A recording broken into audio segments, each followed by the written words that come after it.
Call this meeting to order. We'll start with a moment of silence and the pledge led by Ms. Owen. Stand for a moment of silence.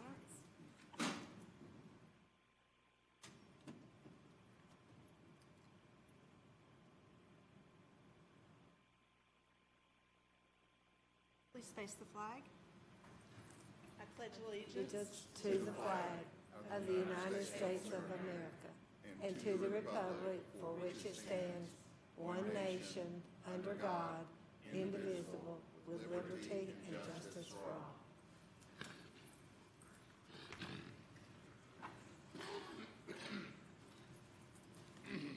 Thank you. I apologize for the delay in starting. The board was in executive session, and Mr. Dupler, I'm going to ask you to give a few words about that, if you would. Thank you, Madam Chair. That's correct. The board was in executive session. That is the board's only opportunity to meet and discuss. The law director's office is the one that actually discusses litigation with regard to school issues. It is not an opportunity for the board to deliberate or discuss the issues amongst themselves, and it is an exception to the Open Meetings Act under a case called Smith County Education versus Anderson. Thank you. Thank you. Thank you. Are there any elected officials in the audience? Seeing none. Board members, you got a couple of emails this afternoon about a few changes in the agenda I'd like to announce publicly. There's an update on the lease of driver's ed vehicles, on the Bearden Middle School Auditorium Lighting Project, the Special Education Recruitment and Retention Incentive Plan, and our strategic plan. And we will be reviewing those as we review the meeting agenda. It's also attached to your agenda as well. Any questions about that? Do we have any other changes to the meeting agenda? Seeing none, I'd like to motion to approve the work session agenda. So moved. Second. Thank you, Norman and Horn. All in favor? Aye. Opposed? Motion carries. Moving on to the superintendent's report. Thank you, Madam Chair, members of the board. A few brief updates since we met last week. As most of you are aware, Knox County schools will be closed tomorrow and Friday due to flu-like illnesses that are causing increasing absences of both teachers and students. We hope this time out of school these 2 days, plus the weekend, will give them time to rest and feel better and be ready to go on Monday, February 11. We'll be cleaning and disinfecting each school facility. Normally we do that anyway, but a little extra cleaning and disinfecting over the next couple of days. No school activities will be allowed Thursday through Sunday. Athletic events will be rescheduled at the principal's discretion. Central office and principals will report to work as scheduled. Congratulations are also in order for the dance teams from Bearden High School and Farragut High School, which competed this weekend in the UDA National Dance Team Championship in Orlando.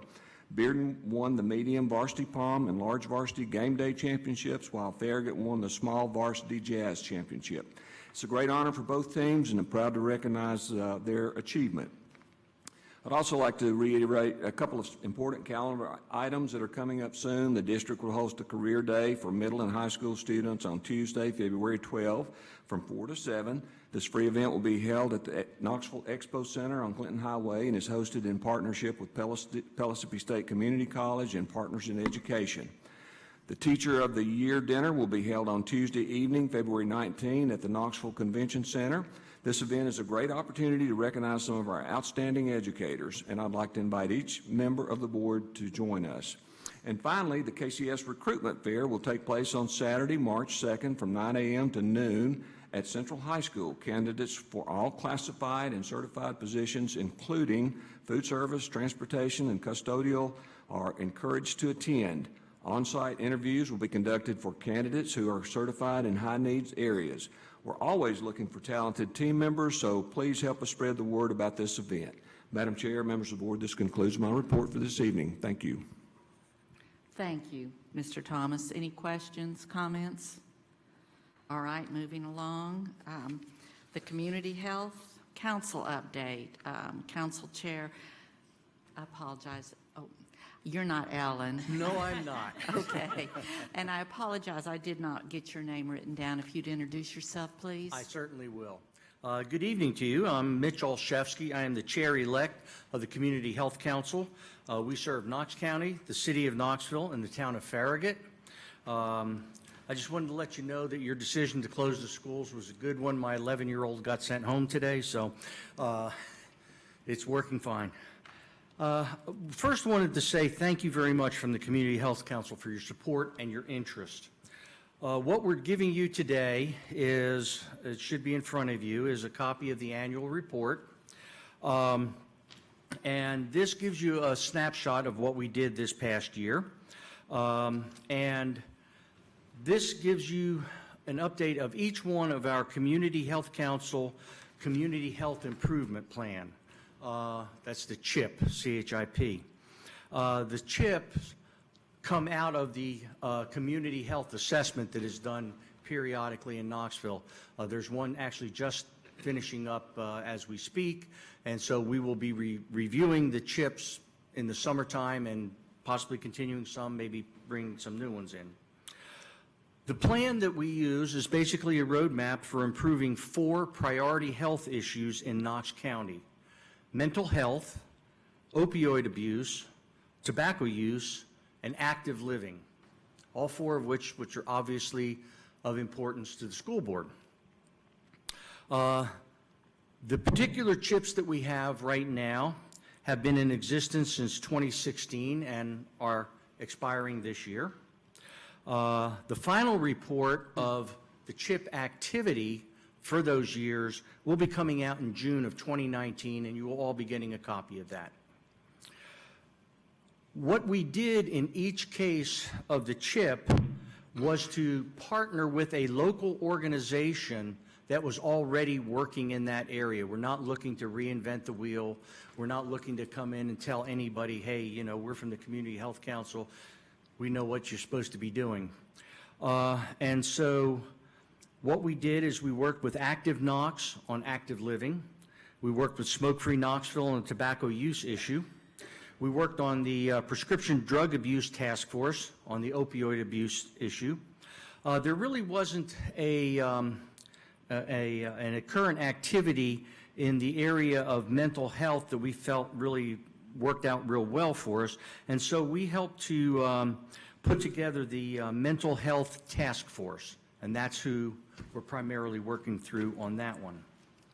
Well, kind of what have we done? Over the past year, our partners have broken new ground in data collection and analysis.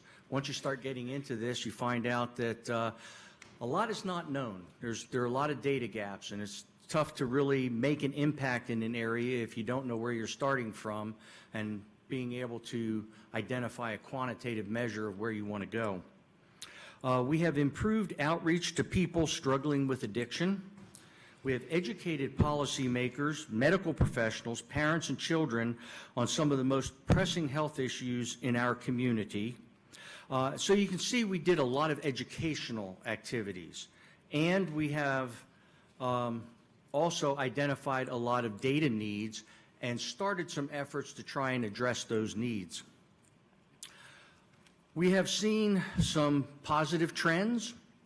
Adult suicide rates have decreased in this 3-year period. The amount of opioids prescribed have obviously decreased because of state legislation. And smoking rates among youth and pregnant women have gone down also. Now, when we first started this, vaping wasn't even an issue, and so we're working to try and incorporate those kinds of numbers now into the smoking issue. We still have a lot of work to do. Okay, we haven't solved all the problems. Opioid overdose deaths continues to be a major problem. Suicide attempts among youth are a serious issue. Pedestrian and bicycle crashes with cars is not improving. You have the draft report. We will be giving you an exam after this meeting, and Whoever scores the highest gets a special prize. We don't really have any specific ask for you at this point. We wanted to make you aware of the progress on the plan. We feel that the school system continues to work with the health department to administer the Youth Risk Behavior Survey in middle schools. We applaud that, even though it is no longer mandated by the state. We think it's an important piece of data that we need, and we're grateful because this keeps our data collection very robust. So thank you very much for that. We look forward to any opportunity to work together that you might define, and in June you will receive a copy of the final report. In that final report, there will be a lot more meat on the bones, if you will. We will detail what was done, what impacts were realized, and we will give a lot of nuance to those issues and what has been accomplished so that you can understand why certain things were successful, why certain things weren't successful, and what we need to do going forward. So with that, my presentation is complete. I would be happy to answer any questions if you have any. Any comments? Mr. Chavaski, thank you so much, and I'm hoping that it will be an open book test. No, it's not. Oh, darn. Give us a few minutes then. Thank you so much for your time. I appreciate that. All right.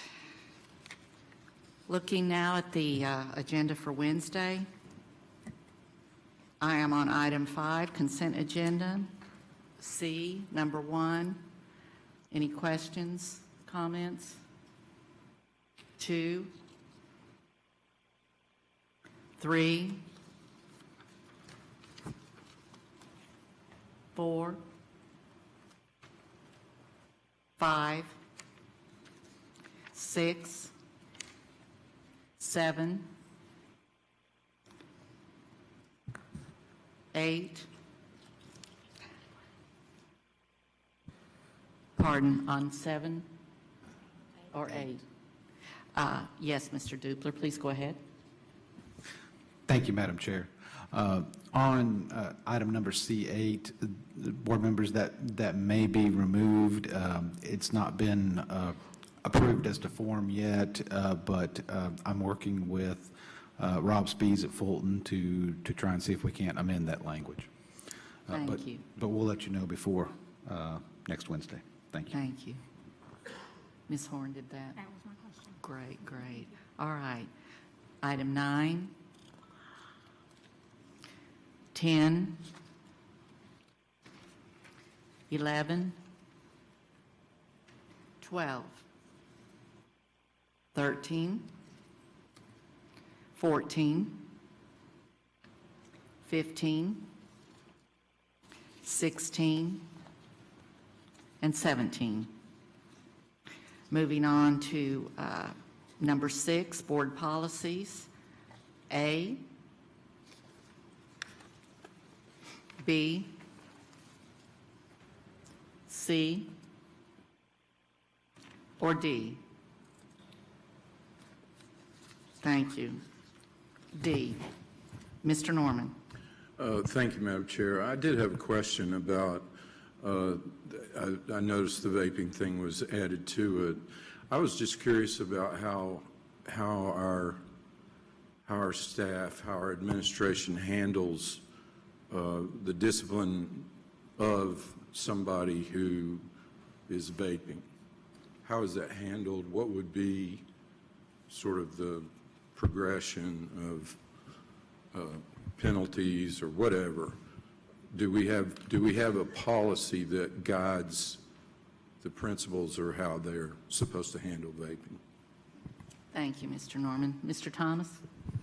Thank you, Madam Chair. And Mr. Norman, yes, the policies do prescribe, or give principals the flexibility to do what they feel like they need to do in terms of someone who commits the offense as well as multiple commitments of the same offense. So I think we're covered with policy there. I don't know, Dr. Riswick, if you've got anything to add to that.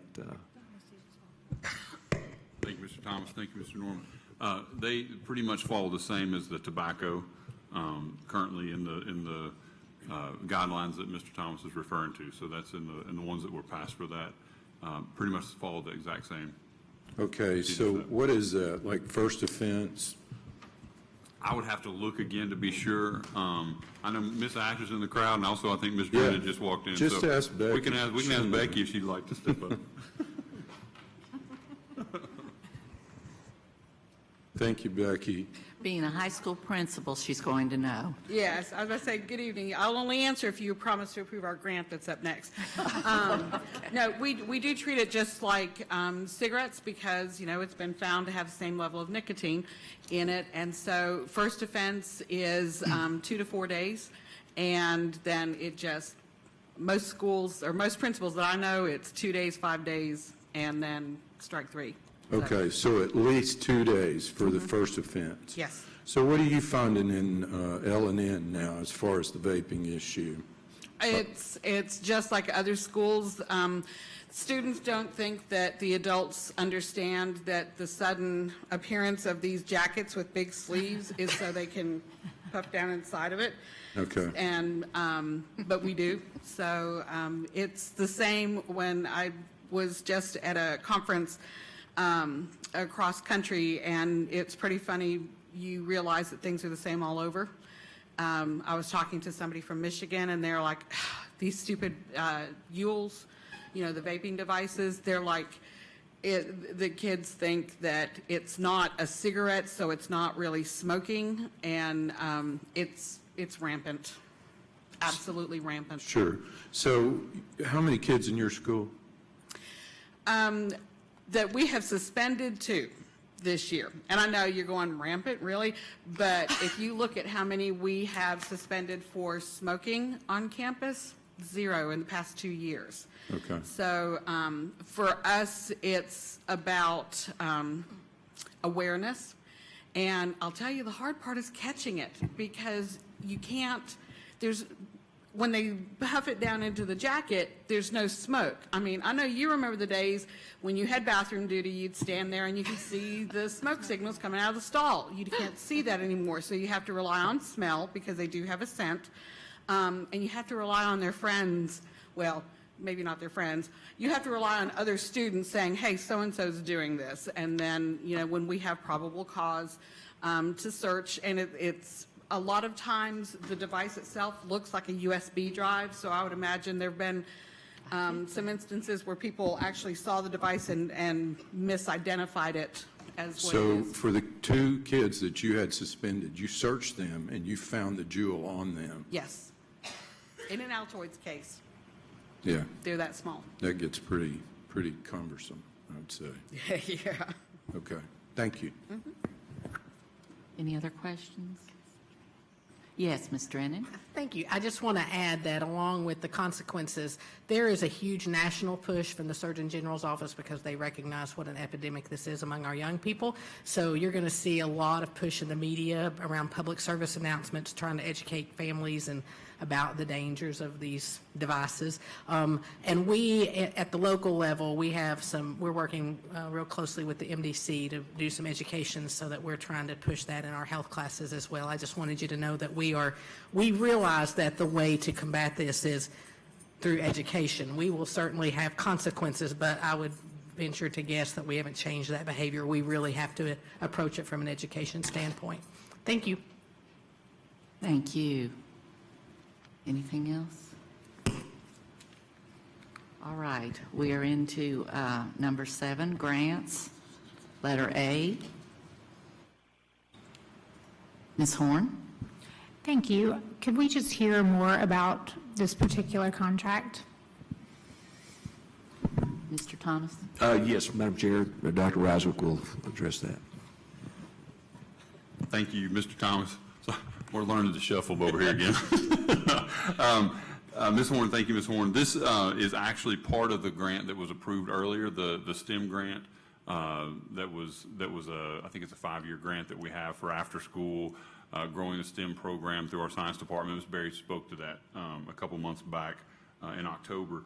But this is actually a portion of that. There's a requirement for an external evaluator, and West Ed was the evaluator that was submitted for that, so this is actually just the contractual part of that. I know Dr. Denton is in the crowd if you want specifics to the overall grant, but this is the portion of that that was the external evaluator that was approved as part of that grant. Would you like to hear more about the grant? Sure. Okay. Dr. Denton. Thank you. Thank you. Laura Denton, do you have specific questions or? No, I'm not sure I remember exactly what Dr. Reiswick was referring to, so just a quick summary would be great. Sure. Ms. Berry spoke to it. I believe it was actually the November meeting. And this is a 5-year education, innovation, and research grant that we received from the Department of Education. We were one of just a handful of grantees across the country. So it's a 5-year grant. We're going to start in year 1 at 5 of our elementary schools working with 5th graders. In year 2, we'll expand to 10 schools working with 3rd through 5th graders. And it's actually a summer camp, break camp kind of program that's going to run year round to expose those kiddos to STEM educational concepts and STEM careers. Okay, thank you. Sure. Ms. Satterfield? Yes, 1 second, please. I remember that conversation, and I know you all were still in limbo Yes. with which schools you were going to select. Did you all decide what schools? We did, and so let's see if I can do this off cuff or if I need to go pull my notes up. The 5th school, do you remember what it became? So I know we've got Bell Morris, Go ahead. Cedar Bluff, Ball Camp,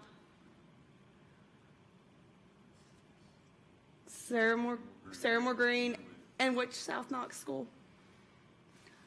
I will get that for you. Miss Berry took care of that part, and she has a kiddo with the flu. But I'll get that for you. Thank you. If you might just email the board that would be very helpful. Ms. Satterfield, you have a wonderful memory. Thank you. All right. Yeah, she's younger. All right. Letter B. C. D. And E. Yes, Mr. Norman?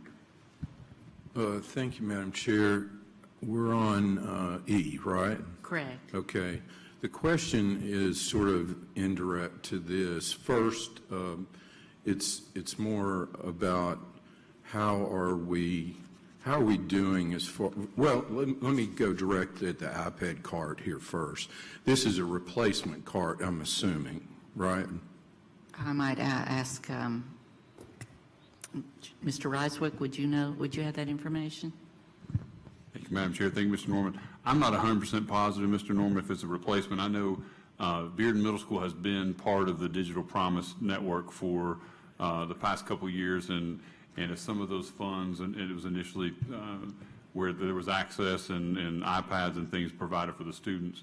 Carter Middle School was another one that was doing that. And so this, as funding has pulled away, I think they've continued to find grants and various other things to continue to support that. They have a makerspace in their library. So my understanding is that this is for the iPads that were left at the school as part of the original grant.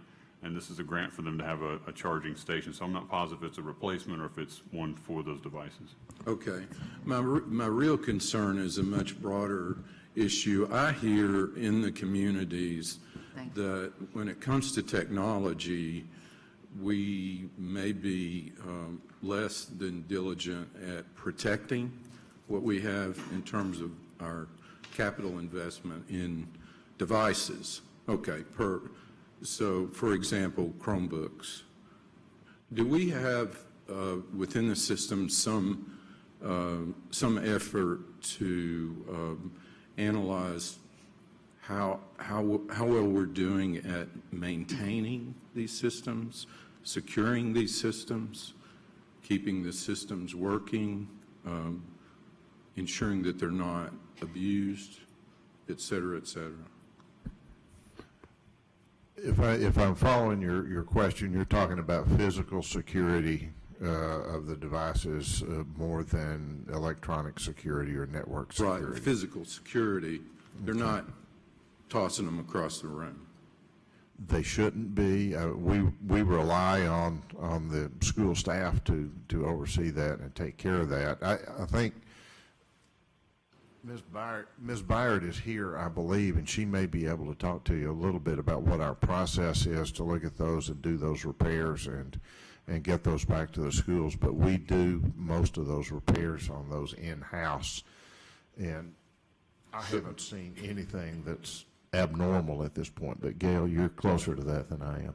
Yes, Okay, sir. so I'm just wondering, Gail, if when we look at the devices we have, say at one school, Yes, sir. we analyze or we look at how much money we're spending to replace those devices on a yearly basis, blah, blah, blah. Yes, sir. Okay. We certainly do. Okay. And and some of that has to do with the age of the devices at various schools because they do vary. But we do keep, we look at that very frequently as a matter of fact. And we try to make contact with the schools if there's an issue that's arising that makes one school, stand out in terms of cost. Okay. Is there a line item in the budget for us as far as replacement or maintenance values for these, for technology? Yes, sir. There is Okay. a maintenance and repair that covers, and it's a line item in my budget that covers all devices in the district, whether it's a staff device, central office, schools. So there's a repair budget. Now, it is stretched very thin, and there are times when there is either neglect, total loss, or if it's deemed to be, negligence, then the school collects from the student in the same way that they would on a textbook that was damaged. They will get with the parents and get reimbursement for that repair. Okay, thank you. Mm-hmm. Thank you. And Mr. Norman, Ms. Coatney did pull that up, and it is a new card, just FYI. It's not a replacement. Ms. Babb? Yeah, and this might be for Ms. Baird, but I guess, and this kind of goes to Mr. Norman's question, a lot of the devices, it seems like, are actually not paid through the system, but actually paid through funds raised by the schools. Would that be correct? And I mean, I'd be curious, how much is that, and who does handle the repairs? Is it these same funds that bought them in the first place? And if I may, I'll start on that, and I'll let Gail jump in. It's not some of them, most of them are bought, by funds at the school. We dedicate very little centrally in our budget for that, and we do have a very good in-house repair team, and Gail's folks deal with all that. I'll let her talk more detail. Our technician teams are both Dell certified and Apple certified, and what that means is they are able to easily access parts from the suppliers, and then in many cases, we get reimbursed for the actual labor hours where we do the repairs. But yes, the devices are primarily bought through school student funds or other fundraising initiatives, and then the district endeavors to repair them and keep them working as much as possible. Thank you. Any more comment on that? All right. And just bird walking a little bit, you do bring up a very good point, Ms. Babb, that these devices still need to be repaired, and people need to be trained how to use them, and so it is still a cost to our system, certainly. Ms. Owens. Thank you, Madam Chair. I just want to ask Mr. Oakes to say part of this one more time, because we do have some folks in the community who are confused about the replacement of technology, and they believe that we have a huge line item somewhere to replace a whole school's one-to-one technology and that kind of thing, and they don't realize that repair budget is for repair, and it's not enough for that. So if you could explain that one more time. Thank you. Mr. Oakes. Let me see if I can. The way most of the technology in the schools is procured is through school fundraisers and donations, and the funds that they pull together, and that includes everything from whiteboards to computers and a lot of times staff devices and that the teachers use. So they manage that. What we really try to do is at our level is provide the infrastructure, the network. If the computers were a car, we're providing the highway for them to drive on. So that's really what we try to do internally, and then through a number of different ways, try to keep the repairs made on that equipment.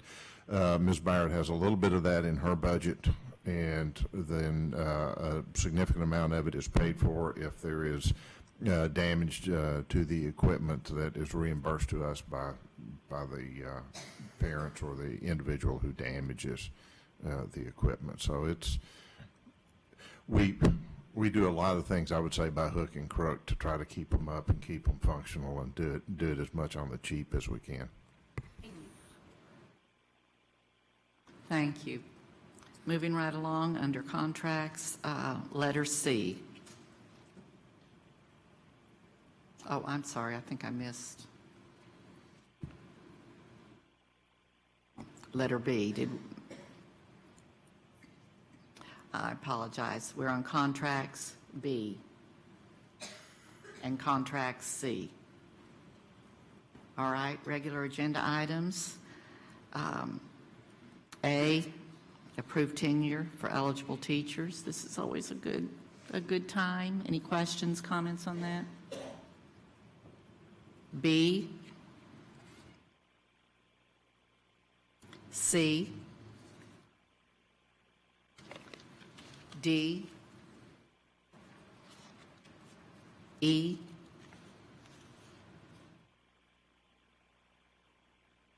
and F.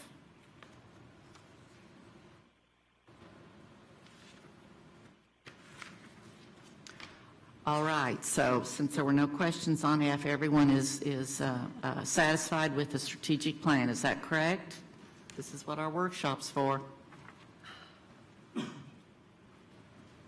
Ms. Babb? I guess I would like to just say I really have not had time to go through it in the depth that I feel like comfortably discussing it, to be honest with you. I feel like we went over the overview last week and that, but, we did just get the detail. And so I don't know how other board members are feeling, and hopefully maybe some other ones have more room for discussion, but I just getting it today, I really haven't had the chance to go in depth with it. Thank you for that. Ms. Owen? I was going to defer to Ms. Downs. I will agree with Ms. Babb.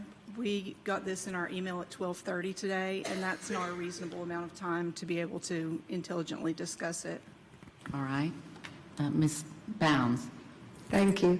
I would like between now and maybe next week for other board members, while I feel like this, again, let me back up. I didn't have time to really go in depth either, but I did look at the mission statement because the board did ask for another one to be developed, and I do feel like this one is an improvement, but I would just like for other board members to submit their ideas if there's any changes that they want made. And just quickly reading over it, I wasn't quite sure why the "and" was after between potential and that. It's kind of awkward to me. So I would strike the word "and" just say to realize their fullest potential that inspires lifelong learning. But that's a very small point, but we want to send out the best product possible that is grammatically correct and will pass a hard race test. So anyway, but thank you, and I would like to see some more input into this mission statement so that we get a very good and solid one. Thank you. Any other questions, comments? If I could, Dr. Davis, does this go to you? I believe you were the mastermind behind much of this strategic plan. I know that you had a very short window from last week to this week to pull in some of the changes and all that were recommended. I think it looks very, very good, and I commend you on the work that you and your staff have put into it.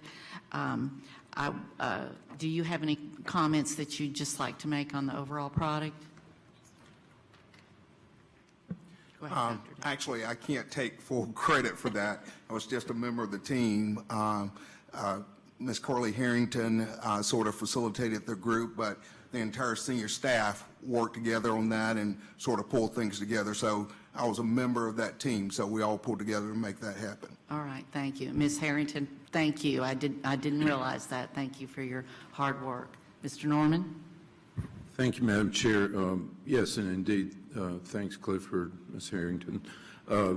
I did have a question there is regarding in the student achievement section, when in the green section there, under comprehensive and challenging learning opportunities, when we classify a student ready, what is ready? How do we reach that classification? That might be a question for Dr. Reiswick about our ready graduates. Is that what you're asking, Tony? Yes. What a ready graduate is? All right. Dr. Reiswick, are you the appropriate one for that? Oh, I think either one of us can go, John. No, I do know, Mr. Thomas, that this is something that you speak about often, so please take the floor. Right. The state looked at a ready graduate, in the past year, that was a 21 on the ACT. Now, for the current year that we're in, and moving forward, that's a combination. It could be a score of 21 on the ACT. It could also be a combination of the early post-secondary opportunities like the advanced placement or IB courses, dual credit, dual enrollment courses. Also, they look at industry certifications, so it could be a combination of that as well as the a score on the military test. So there's some different combinations there that a student can achieve if they don't make a 21 on the ACT, but they could still be categorized as a ready graduate with a combination of the other activities that the state really has defined for us. So early post-secondary opportunities, again, dual credit, IB courses, dual enrollment, things of that nature. Cambridge International, although we don't do Cambridge, some of our schools have expressed an interest in Cambridge. So I don't know if that's answering your question, Mr. Norman, or you're wanting more. No, I'm just trying to think about what that means in terms of, it sounds like 21 is the sort of the norm, and then for those kids that don't reach 21, we're trying to classify them as ready if they have some other attributes, Right. like these dual enrollments. Right, early post-secondary opportunities, industry certifications, score on the military test would all factor into that. Okay. For example, I think this year, we had roughly our graduation rate was 89%, but when you looked at ready graduates, I think we're somewhere around 44% if you look at the report card. So again, theoretically, what we want to strive for is that if we have 90% of our students graduate, I mean, my goal would be 90% of them be ready graduates, but So in actuality, I mean, a ready graduate is someone who is either ready to go post-secondary at this time or get a job or be trained to get a job. Correct. Yes, sir. And move straight into some kind of internship or whatever. So the things that we use to classify as ready would fit that. That's correct. Okay. I believe I'm correct, Mr. Thomas. This is from the State Department of Education. This is an initiative that has been given to us, and these criteria used, Tony, are from the state. Is that correct? That's correct. The state has, it's their definition. They determined what a ready graduate is. So again, this falls in line with what the state requirement is. All right. Ms. Horn? Thank you, Madam Chair. To that point about basically the definition of a ready graduate, maybe we can include kind of a simple definition, which I know it's difficult to be concise because of the secondary opportunity and all of that, but maybe a concise definition, even on this page, might be helpful so that when the community looks at that, they'll understand what we mean by that.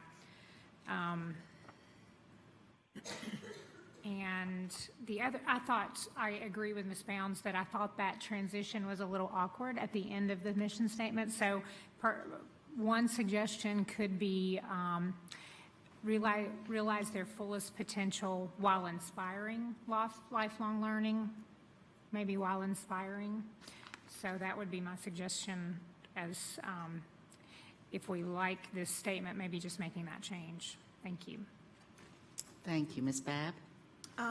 Yes, and once again, I said I have not looked at this in detail, but as Mr. Norman was pointing out, it's made me look at a couple of things. And on increasing student achievements in the green data part, where we're talking about the ready graduates and percent of graduates participating in advanced academics or dual enrollment, do we not want to have something tracking our CTE advancement that we're increasing it? And I don't know if there's pros or cons to doing that, but it seems like that seems to be a big thing we're all talking about, and that doesn't seem included in there. My one other question I have is in the orange block above it. Well, in the blue block, we're talking about literacy, and then in the orange block, it's, the thing is increased student performance on state and national assessments. But then when I look at what we're tracking, it's all math except for the ACT, and I'm just curious about that as to why math is what we've identified. Mr. Thomas, do you have a comment?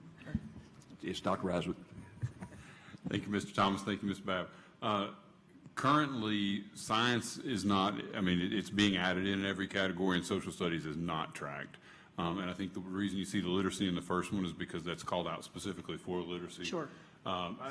We probably could do something around science as far as that goes too, and do math and science, but social studies currently isn't tracked in every grade. So I think it's some consistency there, but we can take a look at which ones would apply. But it might be more specific to a course or maybe a grade level because it's not scored. In the early grades, things like that, you won't see some of those. Okay, and it was just kind of curious as to why it was the math versus other things. Also, ESSA does, the federal law requires those, the English and the math both to be tested and tracked, and they're required by that. So those are consistent across the board in every grade level. And again, science and social studies are not in every grade level. So, sure. But we can look at adding, some additional science maybe if you'd like. And I don't know if it is, it might not be appropriate to track it. I just more, the first one in the blue block, it was very clear that we were tracking literacy, and so it made sense what we were tracking. I just wasn't as clear on the orange why it was just the math. So. Any other questions? Thank you, Board. I would encourage us to really try to spend some time on this next week. The agenda item reads discussion and possible action, and I'm hopeful that we can move forward on this, keeping in mind that it is a fluid document, that at any point in time we're free to go in and amend. So, all right.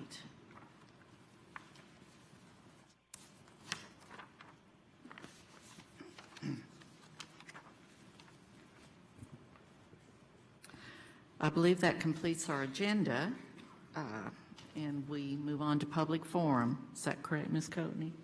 I think we are. All right. Ms. Horn? Thank you, Madam Chair. We have one public forum speaker, Lance McCold. Hi, Lance. State your name and county, please. Good evening. I'm Lance McCold. I live in Knox County. I prepared 2 points to make tonight, and now I'm struck by this thing, and it's like, it's rather frustrating to try and keep up with going on when the strategic plan changes from week to week. Let me just go on with this, and I'll come back. I come to you as part of a coalition of community groups that presented this board 10 recommendations on the strategic plan in September. Last week's meeting made it clear, to me anyhow, that the strategic plan development effort is foundering. In 7 months since the first draft of the strategic plan was released, the strategic plan has gone from a good start to a plan, to something that reveals neither vision nor for our schools nor the most basic elements of a strategic plan. The superintendent has proposed and the board has accepted 3 fine directions to take our schools. But the general directions do not make a plan any more than saying having fun is an adequate plan for your vacation. A plan for a vacation begins with a vision for what you want to experience. Our strategic plan should begin with a vision of what we want our students to experience. Unfortunately, that cannot be discovered in the staff's latest document. The superintendent, let me go on. At the board's annual retreat in September, the chair made a wise proposal: organize a committee of the board to set a direction for the strategic plan. It is the board's strategic plan, was their understanding and our understanding. At the retreat, the staff asked to prepare the next draft of the strategic plan for the board's consideration. The board agreed, and it took 4 months later for us to have less, not more, strategic plan. It seems completely clear to me that the board must provide the vision that the staff lacks. I urge you to take the action Chairwoman Hill recommended last fall: organize a committee to set the direction for the strategic plan. More times than I can remember, I've heard this board lament the lack of community engagement. Right now, you have a coalition of community groups representing thousands of people asking you to engage on the strategic plan. What's more, the coalition wants to engage about things that would be good for all our students and schools, not the usual kind of group that shows up just to advocate for their own special interests. While the staff has not been able to articulate a clear vision for Knox County schools, if you read the coalition's recommendations carefully, you'll find an implicit vision for a school focused on the needs of students. And you'll find that their recommendations include most of the elements of an effective strategic plan. All this is to say that if the board takes up the strategic plan as Ms. Hill proposed, there is an active coalition of community groups that will provide thoughtful input to the plan. And if there's a better kind of a community engagement, I don't know what it is. So, I guess the only other comment I want to add here is that we provided this input on the strategic plan, this coalition, in September before your retreat, and it has been ignored for 4 months. Even this new thing shows no evidence that they took the recommendations or considered them or evaluated them or made any effort to incorporate them into the plan. Now, this is not the way to encourage community engagement. If you want to engage with the community, when the community comes offering to help, provide positive, constructive input, the way to do it is to engage with them. So I am more than a little bit disappointed. I urge you to take this strategic plan. It's an important thing. Give it the time it deserves. Even after we've wasted 4 months with not much happening, let's spend the time it takes to get it right, and let's engage with the community. Thank you. Thank you, Madam Chair. That concludes public forum. Thank you. Just a point of privilege here that I will take to this speaker. And Lance, I appreciate you. I appreciate what you do. I do take exception, though. I have in front of me the list of the recommendations. There were 10 that the coalition presented, and there were certainly, it looks like about 7 or 8 groups that participated in this. And I know that for all of you to come together and come up with these 10 specific bullet points that you wanted to see in the strategic plan was an ordeal in itself. I can appreciate that. I sat down with this list provided by this coalition, and with one exception, I could pinpoint where every recommendation, if not worded the same way as in the recommendations of this coalition, were mentioned in the strategic plan. It was not ignored. It may not have been as specific, perhaps, as the coalition would have liked, but every single point of these 10 is found mentioned in this strategic plan. So I just felt it was important to have that on the record, because we have not ignored the coalition. And I do believe that our committee and our staff has been very diligent in its efforts to try to incorporate as much as we can into a document that has to be relatively concise. And again, as I said, it is a fluid document. So, no, I'm sorry. This was my privilege to take. So I hope that you will look at that and consider that, because I do not want the impression to be from this board that we have ignored this very fine coalition that's come together of all these different groups. So having said that, we'll move on to board forum. District 1, 2,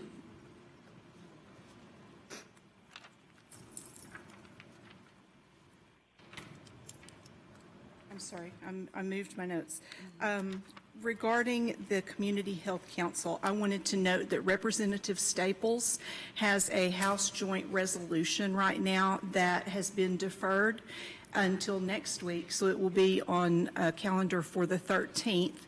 And his resolution is to recognize teen suicide as a health crisis in Tennessee. And that will be heard on the calendar for February 13th in the Mental Health and Substance Abuse Subcommittee. Thank you. thank you. District 3, 4, 5, 6 has nothing, 7. Yes, thank you, Madam Chair.